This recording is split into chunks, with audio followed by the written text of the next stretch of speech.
People have varying definitions of personal branding nowadays. This concept has been tossed around in the business world and on social media. There are coaches that can help improve your personal brand. Some people think a personal brand is who you are online or as a social media quote unquote influencer. Simply put, personal branding is your reputation. How do people view you? Everyone has a personal brand, whether you like that concept or not. People have an opinion about you. Personal branding existed before social media, except social media has now allowed us to control more about what we put out about ourselves versus waiting for a magazine or a newspaper to write about us. Too many people are caught up in creating a personal brand that is filled with likes on their posts and lots of views on their videos. To a common eye, you would think that those people are doing great with building their personal brand. But the question is, do they convert those followers and views to prospects for their business? Why should we put content out there on the internet, whether it is for ourselves or a company? It is to get leads and build prospects. Ned Arick wants to redefine personal brand to prospect brand. What's the point of having a lot of people around you if you don't convert to prospects? A true audience is one that will take action for your work, not just be around it. Are you creating a brand filled with more likes and views, or are you building a brand that drives sales and prospects to your business?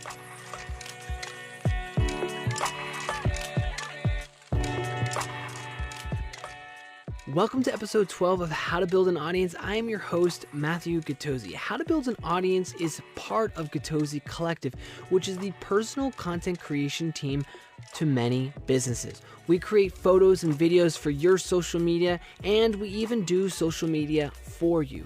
This podcast show will help you grow your business and brand with marketing by interviewing top entrepreneurs and marketers who have proven to build an audience around their businesses and brands. Today, I am talking with Ned Arick, who just became the head of sales at Canny, a software company that keeps track of customer feedback to make better product decisions. Ned also is the host of his own podcast, Bootstrap Growth. At the time of the interview in mid-August, Ned was VP of Growth at Halos Systems, a healthcare analytics company. Before his career in sales, Ned was set on becoming an athletic trainer in the sports world, which takes a lot of years to make your way up the food chain. Luckily, during an internship while getting his master's, he realized he didn't want to pursue athletic training. Through some connections, Ned got his first sales job that he quickly excelled at. Ned has since worked with a few companies running sales teams and growing companies. Ned has mastered creating great content on LinkedIn that leads to prospects and sales, and he has since coined the phrase prospect brand. He helps teach salespeople online and through his own podcast how to build a prospect brand and how to build an audience that will buy from them. In this episode, we discuss Ned's journey from science to sales, how to create a mission for your content, how education leads to sales, and the difference between personal brand and prospect brand. I would love to hear what you think as you're listening to the podcast, so reach out to me, Matthew Gatosi, on LinkedIn or Twitter, and we could talk there. Now, let's talk to Ned. I thought I wanted to be a strength and conditioning coach. I was like my whole life. I was like, dude, I'm going to be a football coach. I'm going to go train people how to get big and strong and mean. And after my second internship, so this is a pretty crazy story actually. I did an internship at a small university here in Florida, and I was working with three other guys. They were all in their mid to late 20s, and they had all either had NFL experience, internships, or major Division I experience. So two of them had been at Alabama, one was at the Buffalo Bills, and these guys were 25. Two of them had wives, and one of them had a kid, and they were living in dorms. They were getting paid $1,000 a month stipends, and just to get to the point where they were going to the big leagues, I guess you could say. And I remember being there I was 19 at the time, and being like, you know what?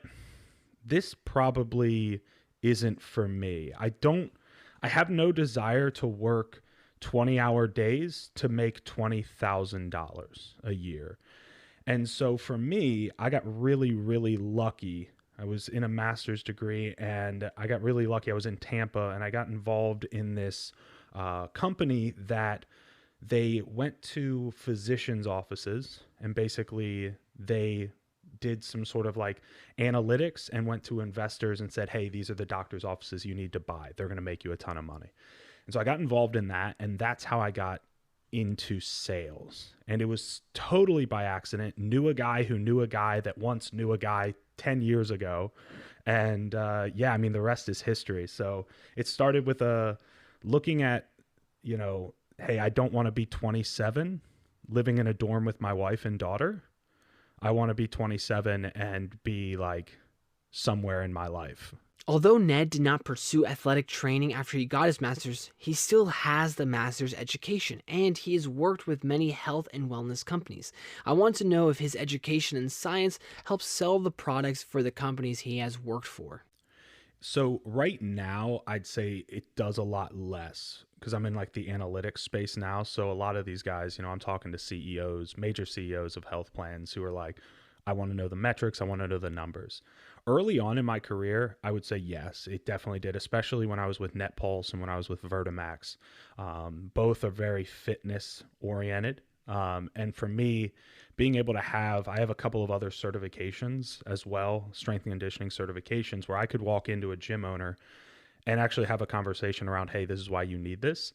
And so I would say that the only reason that I'm in the position that I am in is actually that master's degree, because I was able to have those conversations at a level that wasn't a sales, a sales conversation. It was more of a peer-to-peer conversation, especially when it was like NetPulse and Vertimax. From listening to Ned's podcast, Bootstrap Growth, I have found he has an interesting approach to sales. In one of his episodes, he talked about creating a great experience for the customer. How does creating a great customer experience online or offline help build an audience around your brand? Experience trumps everything. I think I don't care if you have the best script. I don't care if you have the best product. I don't care. It does not matter. Experience trumps everything. And I actually learned that with my very first mentor. I got very lucky in the first position I was at. Obviously, I was working with investors. So I was selling to these guys' doctor's offices. And I sold to this one guy like 15 or 20 times. And he ended up being a mentor to me, ended up bringing me out to NetPulse, ended up bringing me to Vertimax. Great dude. And the biggest thing that he taught me when it came to sales was, if you are looked at as a salesperson, you've lost. You have to create an experience for the person that makes you look as if you are their equal, right? And that's very hard when you're talking to, guys that are driving up in $100,000 Maseratis, and you're driving up in your 1999 Civic, right, at 20 years old. But that's when I started to go, oh, it's not about the cold call. It's not about the script. It's not about anything other than understanding these people at such a deep level that you can have a conversation with them that they go, whoa, has this guy been the CEO of a health plan? Has this guy ever owned a gym? Like, that's where the experience is. And the reason that you can grow a brand, whether it be personal or business, through experience only, is because you have provided someone, you get to that person on their level, and they basically then they see sameness, they see likeness, and that's the rapport, right? In old school sales, you always hear, oh, build rapport. Oh, if they've got a fish on their wall, ask if they fish. No, that's the dumbest thing in the world. If anyone ever asked me if I fished, because this is a wood wall behind me. If you were like, do you live in a cabin?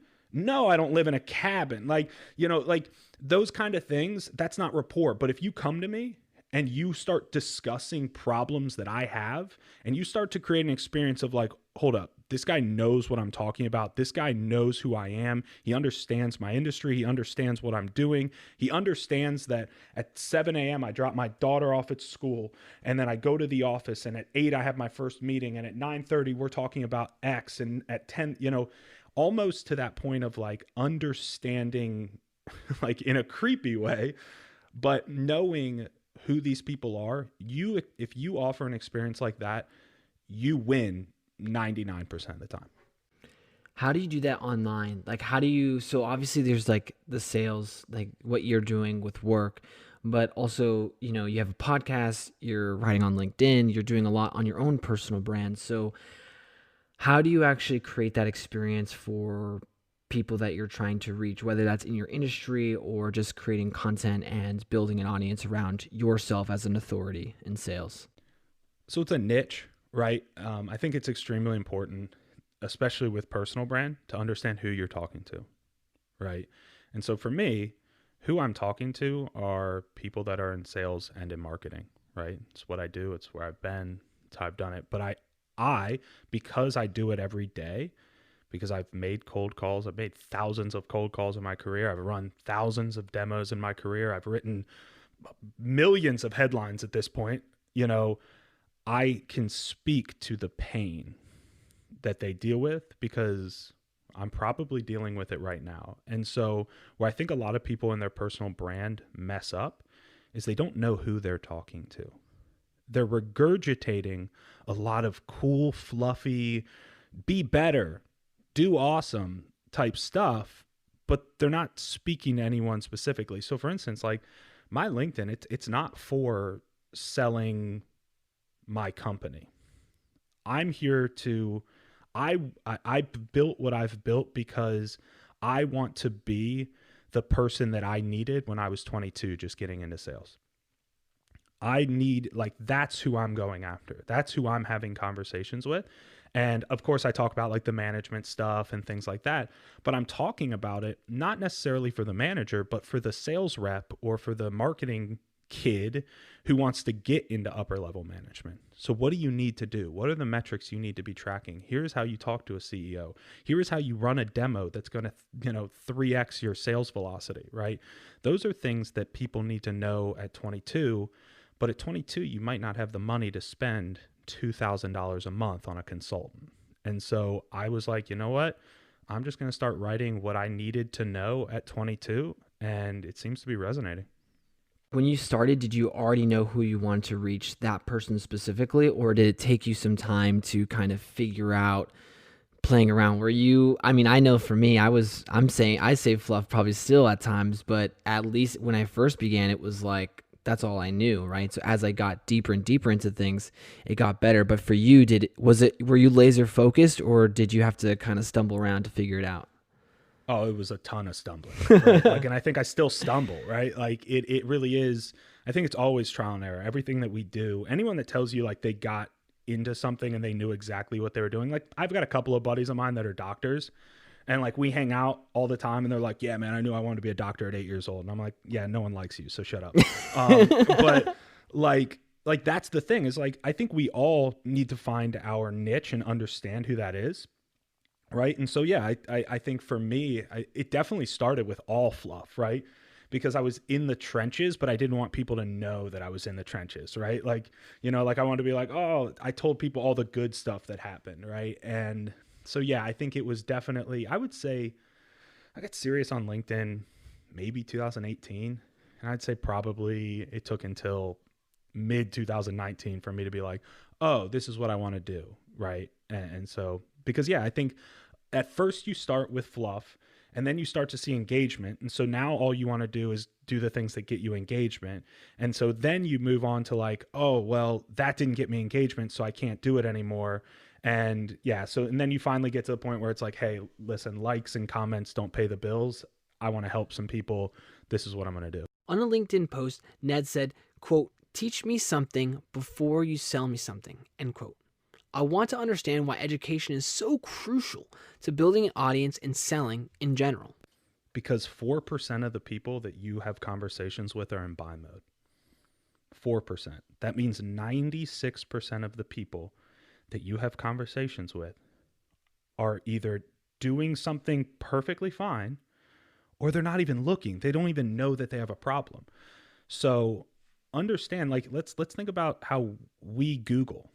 I don't think I've ever Googled like software to fix my problem. I've Googled how to fix this, right?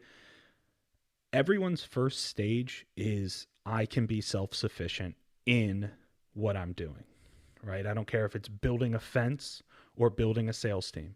Everyone can be self-sufficient with it, right? And so what you need to do is be the one that offers the solution at those stages. So the solution for when someone Googles something that is educational is to provide them education, and then to continue providing them education throughout the process to the point that when they realize that, oh shoot, I can't build this fence on my own, I need to hire someone, they just go to you. And what happens is that's blogs, that's posts, that's marketing, right? That's building out this entire process of education that these people then can go, well, I'm going to no longer be typing in how to. I'm just going to go straight to their website because I know their blog has the answer. Or I'm going to follow Ned because I know that, he's going to give me an entire demo script on his podcast because that's what he does. And I don't have to pay anything.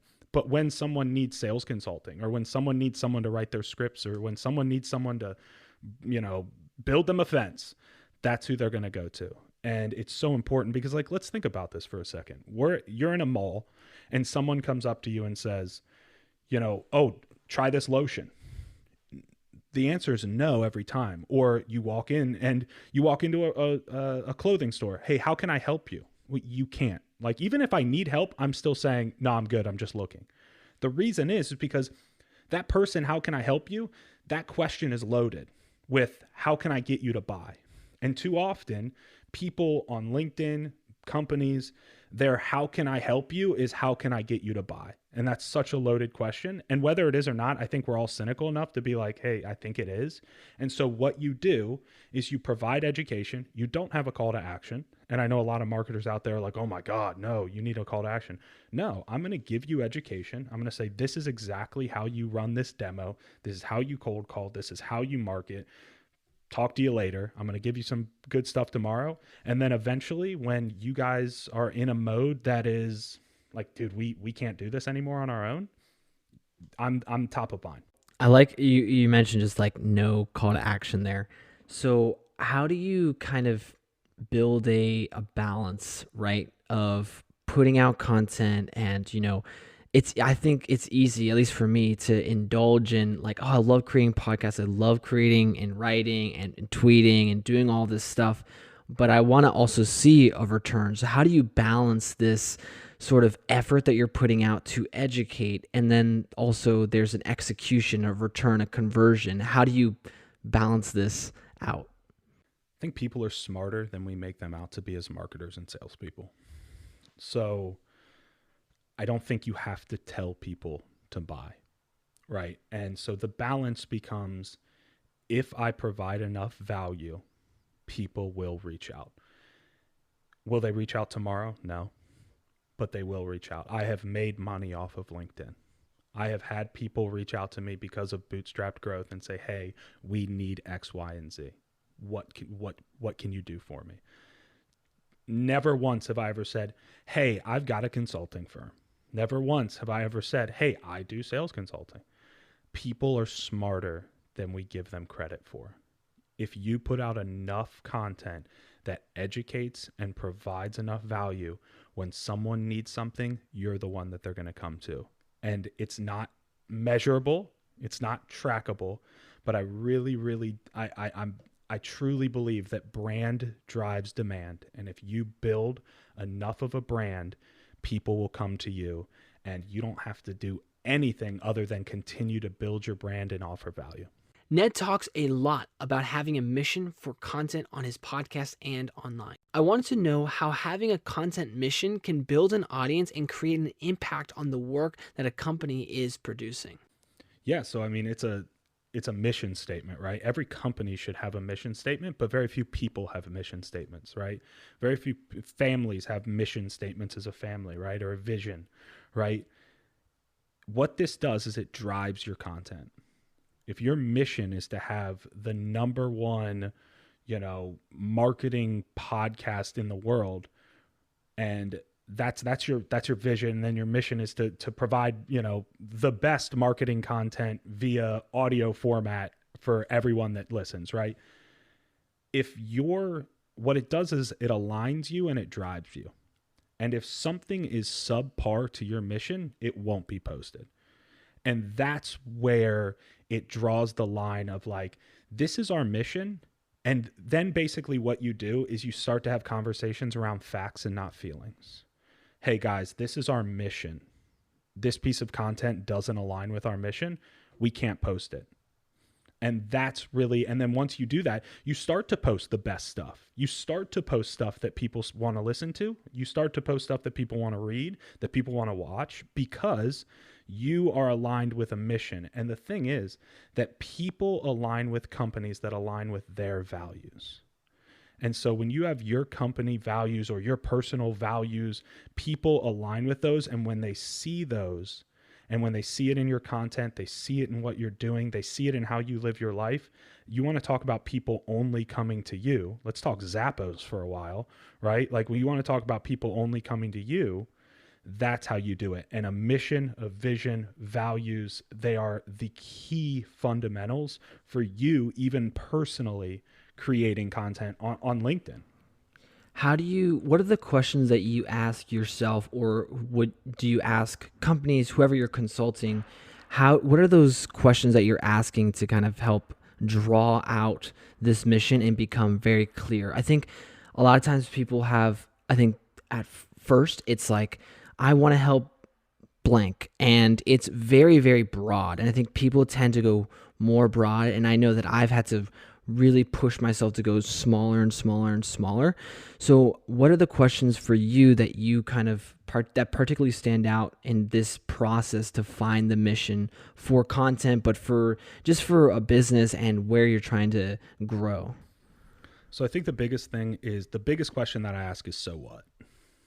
So the basic premise of it is everyone will tell you like, oh, we want to be the best, IT services company in Midwestern Nebraska. Never worked with a company in Midwestern Nebraska. I don't know how that even came up. But my question is, so what? Why? Why does that matter? And then the next question, because we want to serve this clientele. Okay. Why is you being the best IT service provider, why does that matter to them? So what? And I love asking that question, especially when it comes to content, because it's like, oh, well, we want to provide content for these people. Why does this piece of content actually matter to them? And so I always ask like everyone's like 7 whys deep. I go 7 so what's deep. Okay, we do this for them. So what? Why does that matter? Oh, because they need this fixed. Why? So what? Like if they get it fixed, what happens? And so that's my favorite question when we talk about mission, when we talk about vision, when we talk about values, when people are like, oh, our values are, transparency and honesty and, all these buzzwords. So what? Like, what does that mean? Because I think there's a lot of people that get stuck at 40,000 feet. Too many people get stuck at, we want to be the best. We believe in transparency. We believe in honesty, right? We want to put out the best content. So what? Like, how are you changing the game for someone else? And that's really, so yeah, my favorite questions, obviously there's other like deeper questions that go into it, but like, so what is the best question you can ask yourself for anything? Like, why does this matter to who I'm going after?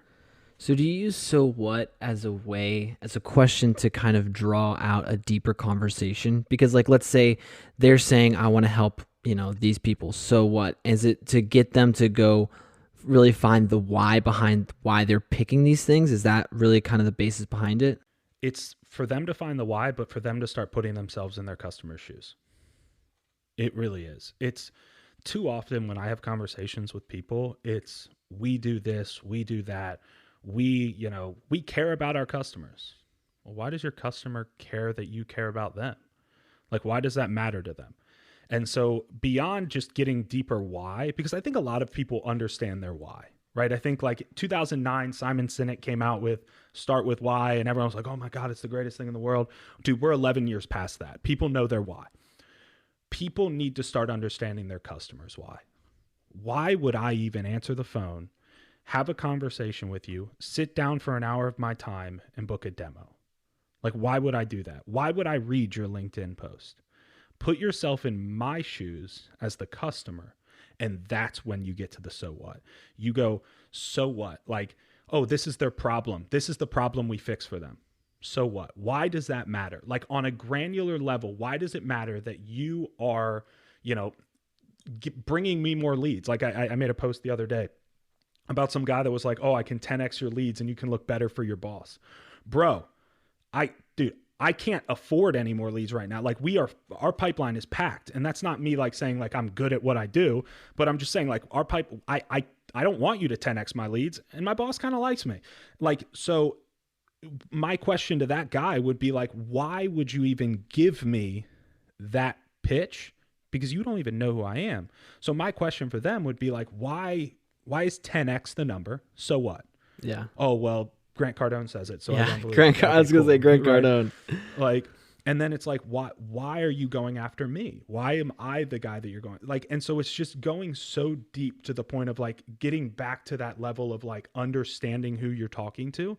That's why I ask, so what? That's why when you give me a mission, you give me a vision, you give me a tagline, you give me values, you give me a subheading, my question to you in everything is going to be, so what? Why does it matter to the person that's reading this? After the break, Ned breaks down the difference between a personal brand and a prospect brand.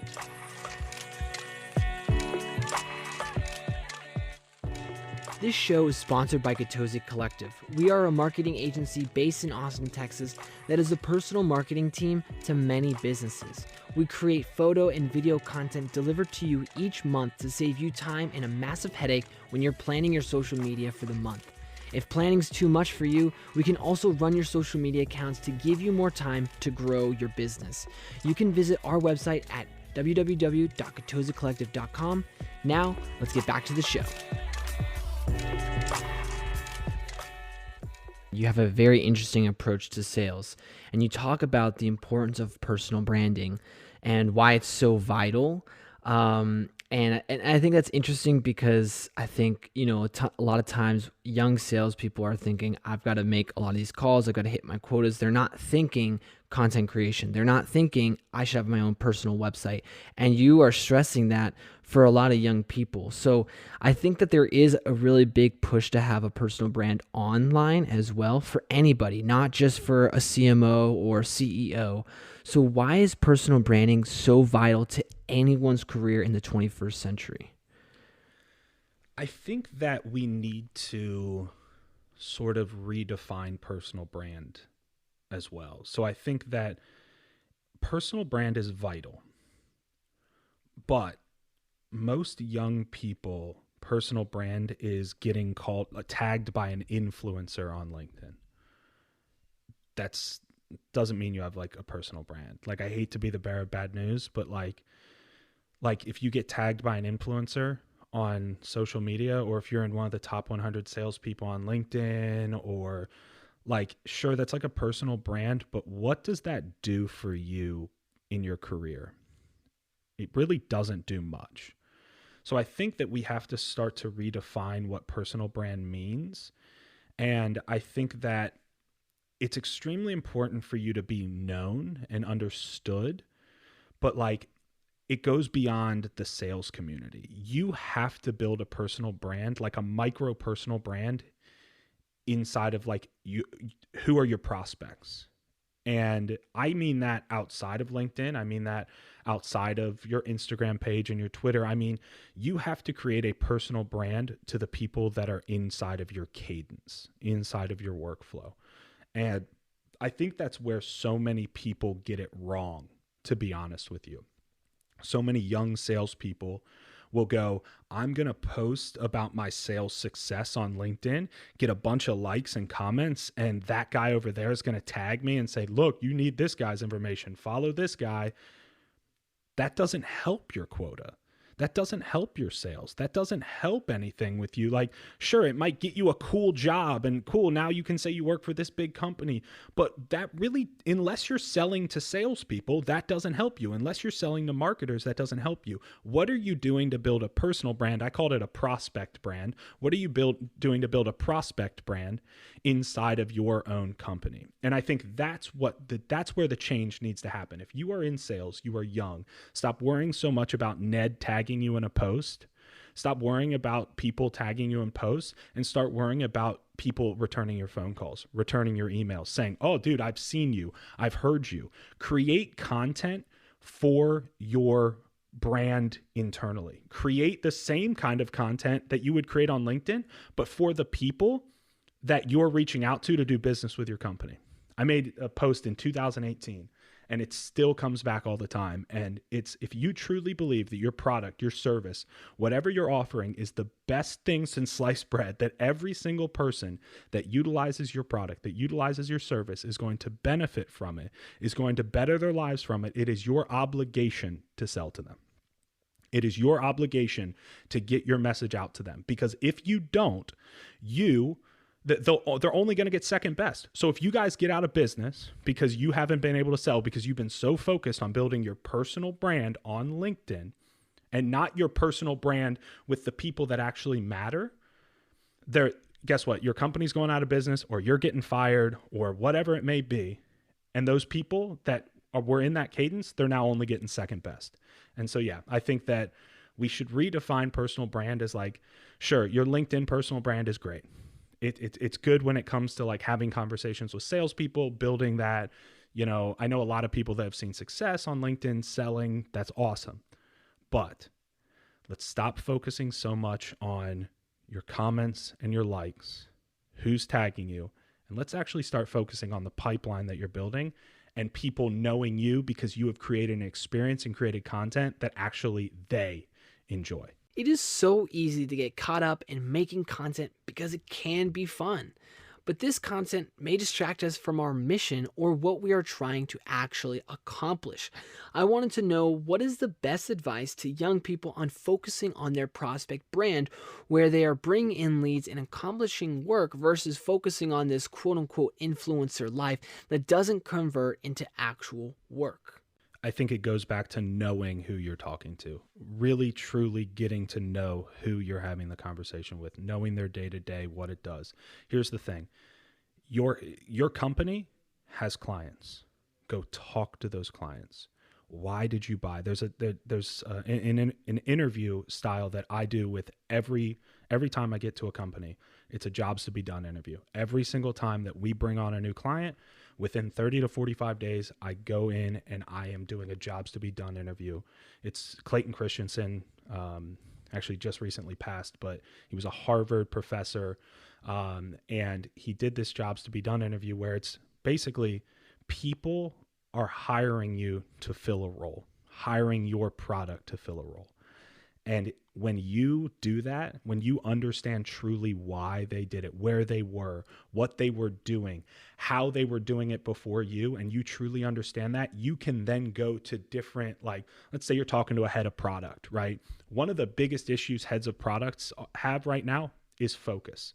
Hey, how do we know what to put into our product pipeline?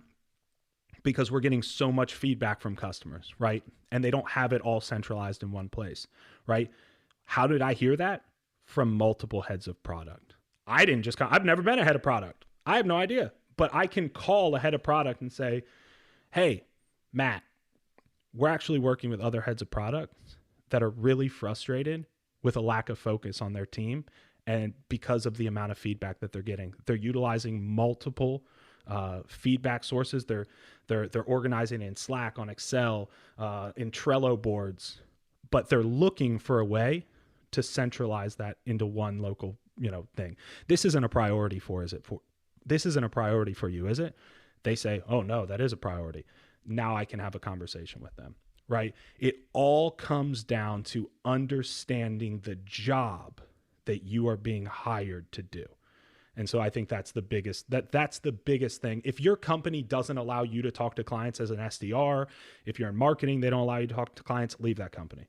You need to be talking to clients. How much is discipline and consistency a part of building an audience, especially at the beginning? I think what Jocko Willink says, discipline equals freedom. It does. It really does. Like, having the discipline and the consistency in everything that you do in life is so crucial, right? Like it would be like going to a gym 1 week and expecting you to get the best results. It's the same thing with like cold outreach, right? Like, what are you going to email someone once, and if they don't get back to you, like you're going to just stop? Like, you need to have the consistency and the discipline in everything you do. I don't care if it's building a personal brand. I don't care if it's going after the girl of your dreams. Like, be disciplined, be consistent, and do the things that, well, let me pause for a second. The reason I think people quit is because we live in a microwave society. We think that we can put something on 30 seconds and it's going to get hot. Here's the reality about life. If you're young and you're listening to this right now, this is a slow cooker world, right? You put it in low and slow, and in 12 hours, that's when you're going to start to see success. That's when it's going to be, that meat's going to be fork tender and you can do whatever you want with it. That 30-second microwave, that Google search, right? I'm 27 years old. I don't know what life is like without a computer, without Google. Like I was joking with someone the other day. I don't think I've actually done research without Google my entire life. Yeah. Like we didn't grow up that way. Libraries? Yeah.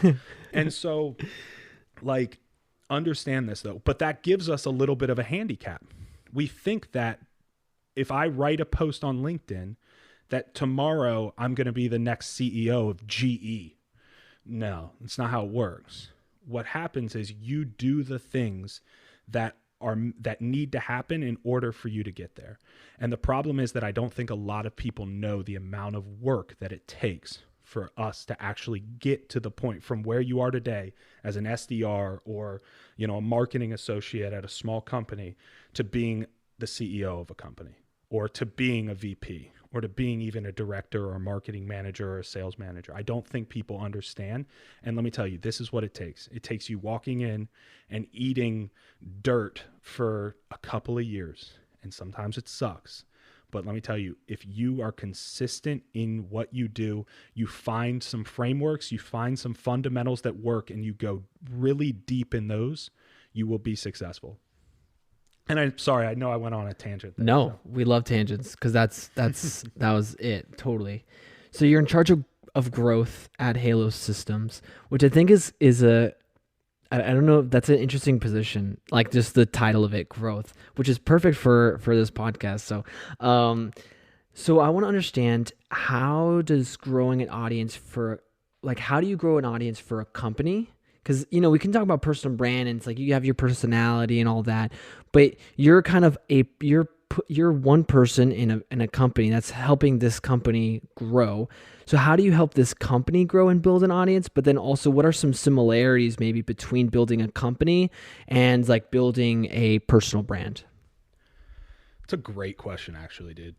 What I'll say is this: building a company and building a personal brand are fairly similar. I think, and this is where I think B2B marketers get it so wrong. Dude, no one cares about your buzzwords. No one cares about your jargon.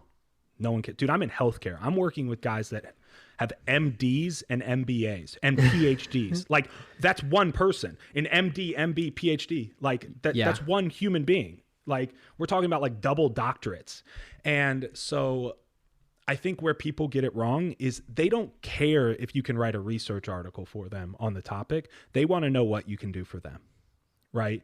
And so I think building a company and building a personal brand are very similar because your company has a personality and your company has values and your company has mission and they have vision and your product does something for somebody and there's an ideal client that you work with. And I think that where businesses mess up is they try to get too corporate.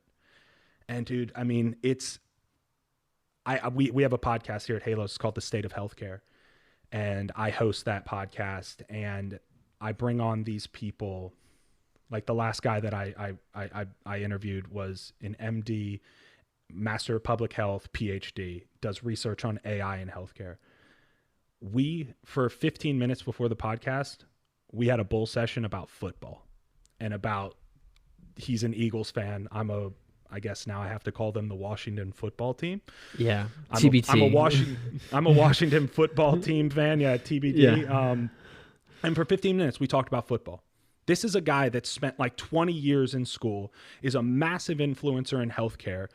If you saw him, you'd be like, well, this guy doesn't watch football. And he and I talked for 15 minutes about how much he hates the Redskins and I hate the Eagles. Like, we need to stop delineating B2B and B2C marketing, because and I'm not going to say, oh, it's all H to H, it's all human to human. No, shut up. Like that's like someone being like, oh, be empathetic. No, like, but at the same time, for real, we really, really need to stop delineating that. We talk to people, right? It's one of those things like businesses have problems, people have pains, but the only way that you're going to get people to move is through pain. So we need to stop talking about business problems and start talking about people pains, right? So in your headlines on your website, in the blog post that you do, bring out your personality. Like, this is who I am all the time. So even in the state of healthcare, when I'm having conversations with people, I'm joking. I'm still Ned. I'm not a doctor. I'll never be a doctor. Like, these are things that I am. And in our blog, like, our creative director here at Halos, dude, she is like, if anyone ever takes her away from me, I'll pay her $1 million to keep her. Like, just so you're aware. So if you try to pay, you're gonna have to pay her $1 million and $1, because, dude, her blog posts are real. They're human. It's just be human. Just start to talk to pains. There's not really much of a difference between building a company and building a personal brand. You have to know who you're talking to, and you have to understand them at their core. I finish off the podcast with a segment called Open Mic. This is a chance for my guests to share anything they want. A lot of times, I feel like people get stuck behind the industry that they are in, but we are all human and have other interests outside of that. So this is a space for my guests to say whatever they want to say. So this is something I'm super passionate about when it comes to sales and when it comes to business. I think there's a lot of people right now that think they have to be in sales. And let me just tell you something. You don't have to be in sales. Like, you don't have to be an SDR. And so I do a lot of like little consulting gigs with like companies and little SDR teams. I'm not like,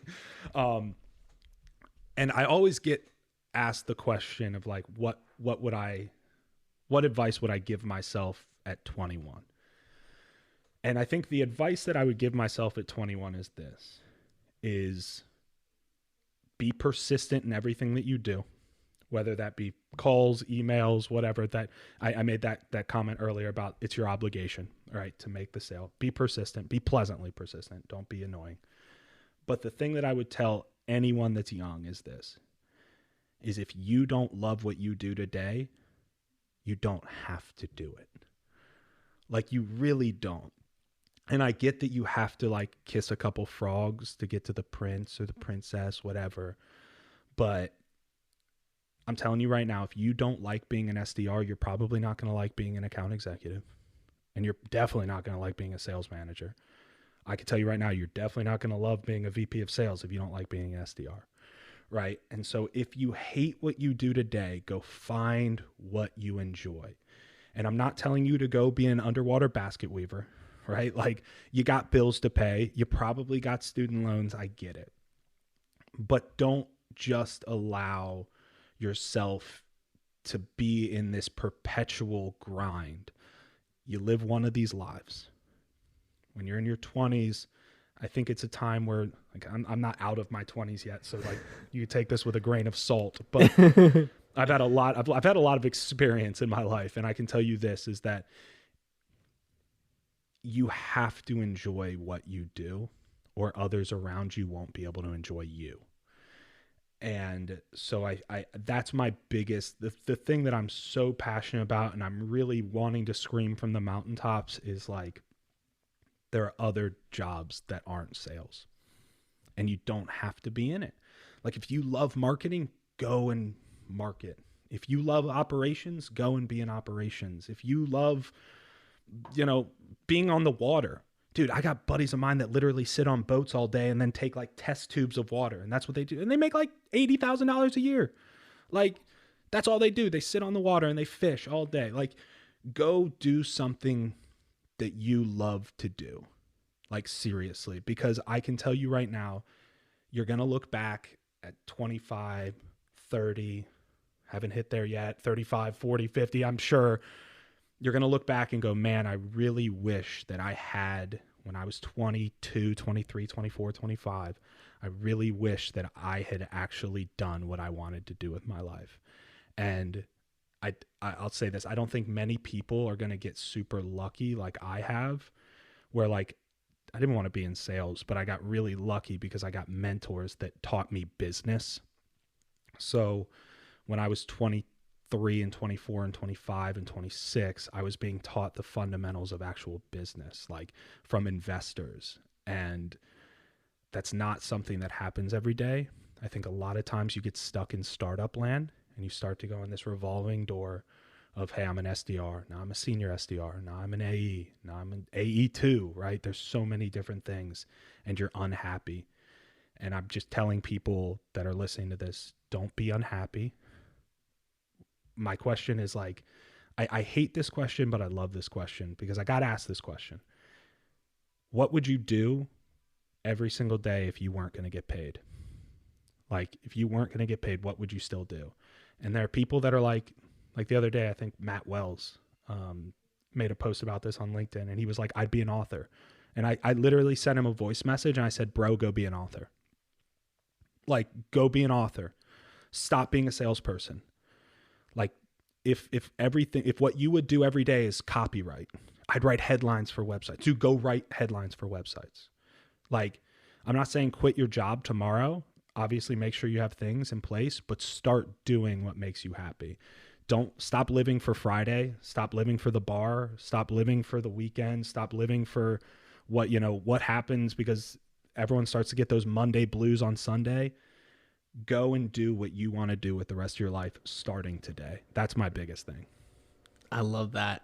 That's everything right there. I think I always have to continue to check myself, like, because I have my own company. I am in control. Like I chose this to be in control, and then there have been moments in my journey where I'm like, I'm not in control anymore. I've kind of gone down that path. I've had to like rewire and have to say like, wait a second, is this where I want to be going? And I love just hearing that because it's a great reminder for me that even though I have the things that I'm going after this path of what I have said I've wanted to do, I still can fall, off that journey, off that path. So it's a great reminder.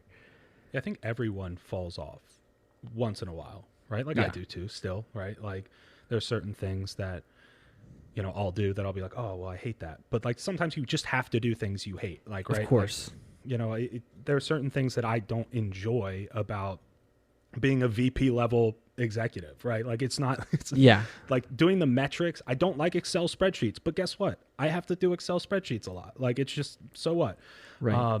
But I think the way that you look at it is not at the individual things that you're doing. You look at it as a grand scheme. Do I really enjoy doing this? And so like I just had a daughter, she's 8 months old. And I looked at it this way. I went, what do I want my daughter to see me doing as when she grows up?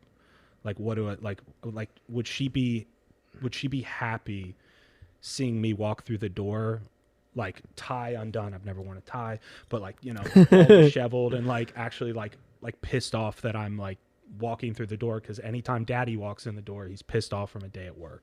Like, or do I want to be just so happy to get up every day and go do what I do because I know that when I come home, I'm just going to be even more excited to hang out with my family because what I do every day fills me.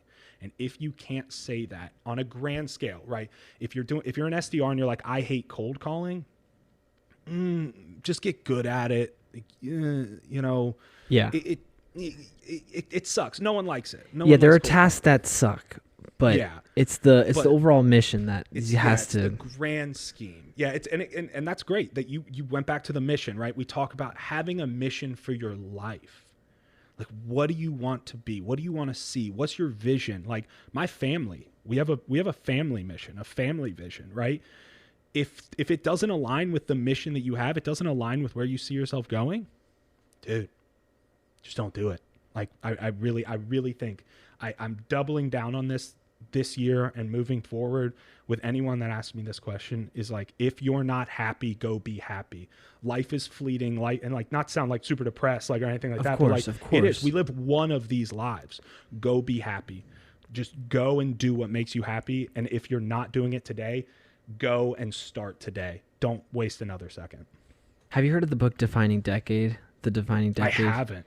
No. Oh, bro, you got to read that. Okay, read that book. It's all about why your 20s are the most important years of your life, which I feel like would be the perfect book for you to read, because I feel like those are the people that you're trying to reach, are the people in their 20s. But I love it. A lot of times people are saying, you know, like 30s are the new 20s, and how, but this person is all about be intentional with your relationships. Like, don't just date for 5 years. Like, be intentional with, you know, who you're with. Like, you should be seeking like your jobs, like friends, like, are these friends like the people that you really like want to be with for the rest of your life? And she makes this whole point about, it's about being intentional in your 20s, but how if you are intentional with your 20s, you set up the rest of your life for success, not just success monetarily, but just success in family, like friends, like love, just everything is set up because you're intentional now. Like, this is the most important time that's going to define the rest of your life. You have to read that book. Dude, you nailed a portion that, like, so for those of you guys that know me, so my high school career was not the normal high school career. I was the lead vocalist of a band that was signed, and I got to tour the country. So from 14 to 18, I on breaks from school, I went into a van with a trailer, and we toured the country, and I played music. Okay. What that brings is a lot of fun, but what it also brings is a lot of issues, right? Like, when you're touring the country as a 14, 15, 16-year-old kid, you're not an adult, right? There are things that come with that territory. I'll let your mind run wild. But this is when I left the band, I remember saying to myself, like, man, are these people the people that I want to be with like the rest of my life? Do I want to be a manager at Target? Because that's what they did. They were like baristas at Starbucks when, you know, when we weren't touring, or they were a manager at our Target and things like that. I was like, do I want to do this the rest of my life? The answer was no. And so I went to college and got into only one school and went and did it. And, you know, here I am. But you made a really good point about like dating for like 5 years, right? I'll tell you right now, this is for the young men, maybe young women that listen to this, but if you find someone that you can stand for more than 5 minutes, lock them down. Like, this is like, I know it sounds funny to say, but like, this is coming from someone who literally, like, I'm telling you right now. So I got married at 24. Same. And I just got married.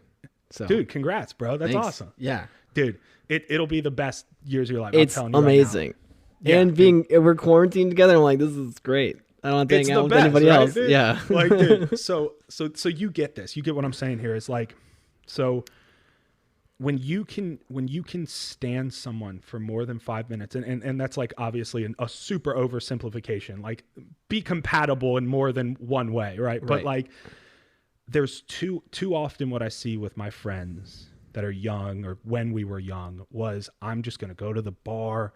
I'm going to do what I do. I'm going to hang out. We're going to, you know, I'm going to, like, I got a buddy, Derek, call him out right now. He doesn't listen to podcasts. He's a construction worker. But he dated girls all the time that he would spend 3, 4, 5 years with.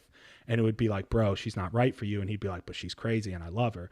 Like, and I'm telling you, do not waste your time on girls or guys that aren't people you see yourself with, because I'm telling you, who you attach yourself to as in a relationship, they drive where you go with your life. 100%. My wife literally is the reason that I am where I am today, because she literally was like, hey, you're done with all that stuff. You're done. You're no longer the Ned that was in a band. Stop that. You're not the president of fraternity anymore. Like, we're done with that. And I'm telling you right now, if you can find yourself a girl, you can find yourself a guy that drives you, lock that down, because it happens once in a lifetime.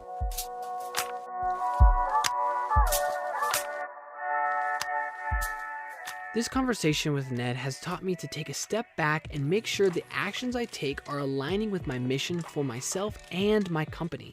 It is easy to get caught up in likes or views and not be creating work that is making an impact and converting to prospects. I also admire Ned's drive to help younger people feel equipped to grow their careers. You can follow Ned on LinkedIn and Twitter. You can also listen to his podcast Bootstrap Growth on Apple Podcasts and Spotify. All the links to find Ned will be in the show notes. Thank you, Ned, for being on the show. If you like this show, please tweet me at Matthew Ketosy. And if you really love this show, drop a rating on Apple Podcasts or your podcast listening app, and I'll talk to you next week.